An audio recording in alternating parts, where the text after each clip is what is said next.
I was out in the garden around 6 in the morning, before the heat had a chance to settle in, and I was dragging that hose around again.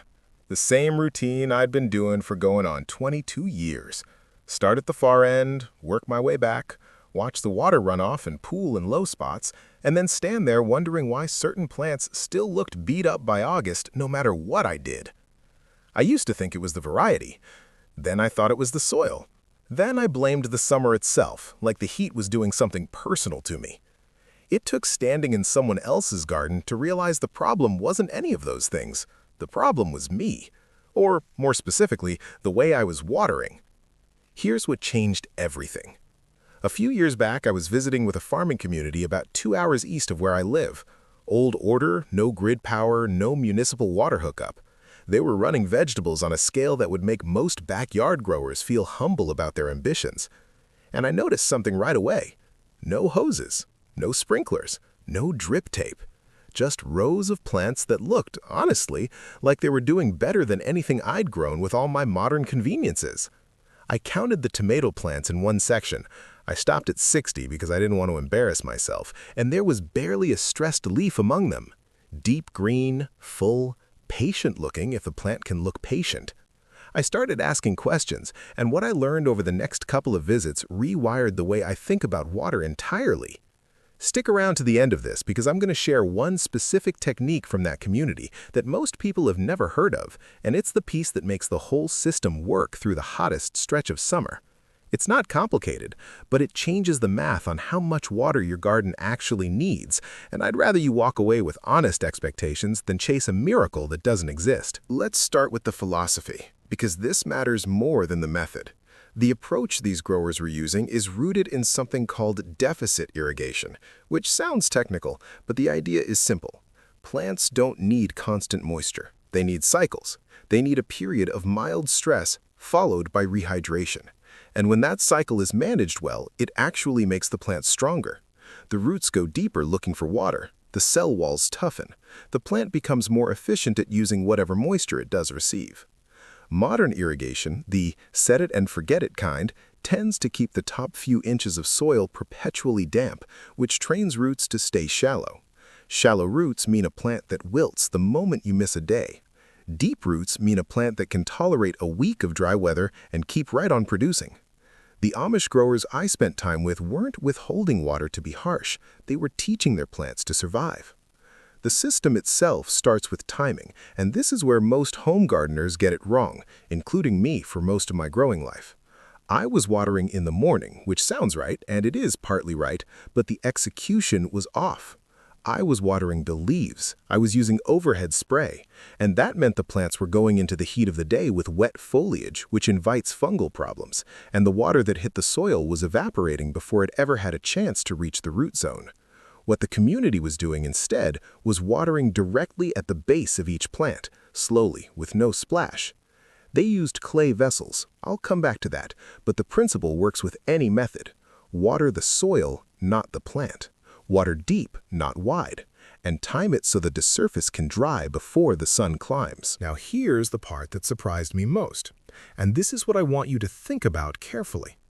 These growers were watering every third day on most of their crops. Not every day, every third day. But the plants looked better than anything I'd grown with daily watering. The reason comes down to root behavior. When you water every day, you're teaching the plant that water will always be available near the surface. The roots never have a reason to travel. When you extend the interval to 2 or 3 days, and you water deeply when you do, the roots begin moving. They follow the moisture gradient down into the subsoil, where the temperature is more stable, where the water persists longer, and where the plant can access it even when the top of the ground is dry and cracked. This isn't a theory. There's decades of research behind it. But the Amish weren't doing it because they'd read the research. They were doing it because they'd been watching plants for generations, and the plants told them. The clay vessel technique, and this is the piece I promised you, is called olla irrigation. The word is Spanish, and the practice goes back thousands of years across cultures that understood drought. But the version I saw in use had been adapted and refined through direct observation, and it worked better than any commercial drip system I've ever tried. Here's how it works. You take an unglazed clay pot, the kind with no waterproof coating on the inside, the kind that sweats when you fill it with water, and you bury it in the ground near the base of your plant. You leave the neck above the soil line. You fill it with water and you cap it loosely to slow evaporation. What happens next is almost impossibly simple. The water seeps through the porous clay walls directly into the surrounding soil. Slowly, continuously, at roughly the rate the nearby roots are pulling moisture from the ground. When the soil is dry and the roots are active, the water moves faster. When the soil is already moist, the process slows on its own. The plant self-regulates its water supply. No timer, no sensor, no guesswork. Just clay and physics. You can make oyas yourself from standard unglazed terracotta pots. Take 2 same-sized pots. Seal the drainage hole on one of them with exterior-grade epoxy or a rubber stopper.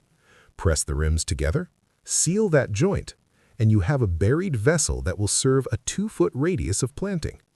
For a raised bed that's 6 feet by 4 feet, you need maybe 4 of them. You fill them every 3rd day or every 2nd day during a heat event, and that's the end of your watering routine.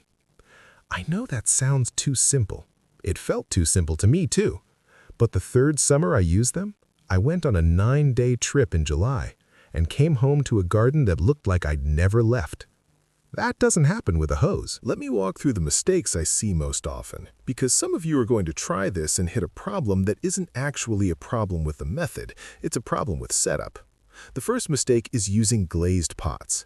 The glaze is a waterproof seal. The whole point is that the water moves through the clay. If you buy pots from a garden center and they've been treated with any kind of glaze or coating, they won't work. You need raw, unfinished terracotta, the cheap kind, the kind that turns white with mineral deposits over time. The second mistake is burying them too deep. The neck should be 2 to 3 inches above the soil surface. Too deep and you can't refill them easily. Too shallow and you lose the radius of moisture distribution.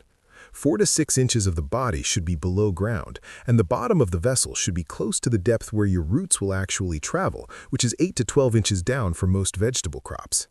The third mistake is spacing them too far apart. 1 oya per plant is ideal for larger plants like tomatoes or peppers. For smaller crops like lettuce or brassicas, you can serve a cluster of 6 to 8 plants with a single vessel if they're densely planted. The fourth mistake, and this is the one that trips up the most people, is abandoning the method in the first week because the soil surface looks dry. That's not a problem. That's the point. The surface being dry is what stops fungal spores from germinating. It's what discourages slugs. It's what forces the roots downward. Your instinct, after years of conventional watering, is going to be to panic when you see dry soil. Resist it. Push your finger 4 inches into the ground near the oya. If it's moist at that depth, the plant is fine. Judge the soil where the roots are, not where you can see. One last thing, and this is the quiet part that I think matters more than all the technique. The growers I visited weren't in a hurry. That was the thing I kept coming back to as I drove home. They moved through the garden at a pace that suggested they actually wanted to be there. They weren't optimizing. They weren't fighting the weather. They'd built a system that worked with the way water and soil and roots actually behave. And then they mostly got out of the way. That's available to you. It doesn't require land or a particular climate or any expensive equipment. It requires a clay pot, a little patience with the learning curve, and the willingness to stop watering by habit and start watering by understanding. If you want to try it and you're not sure where to find unglazed terracotta in your area, drop a comment below. There's usually a local source that's cheaper than anything online, and I'm happy to help you track it down. Take your time with it. The plants will tell you when you've got it right.